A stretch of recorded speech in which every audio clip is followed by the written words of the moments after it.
an arrest warrant for the President Yoon.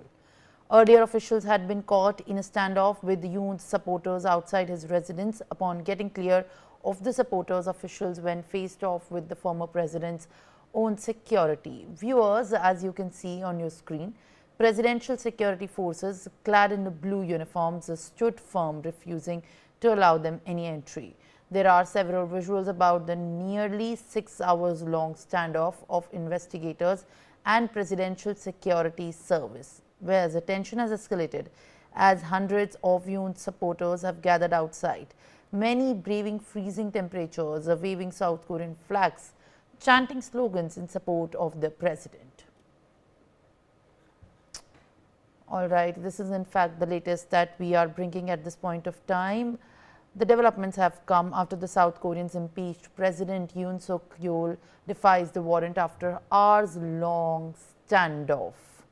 My colleague Brian Thomas is joining me for more. Brian, now investigators have failed to detain Yoon, and that has escalated, in fact, even more worrying scenes of political, instability in the state of South Korea, where the country's anti-corruption agency has clarified that it withdrew its investigators after the presidential security service blocked them from entering Yoon's residence. What is in fact the latest that you are picking up, and to also put some light on what is now the political escalation that's happening in South Korea?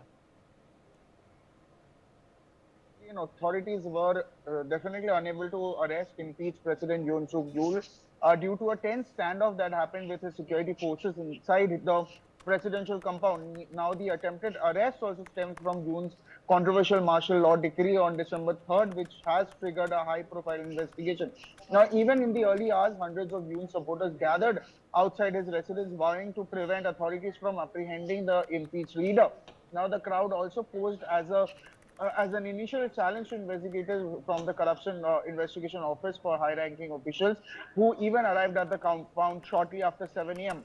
And once inside, the CIO officials and accompanying police encountered resistance from the Presidential Security Service and military personnel assigned to protect Yoon.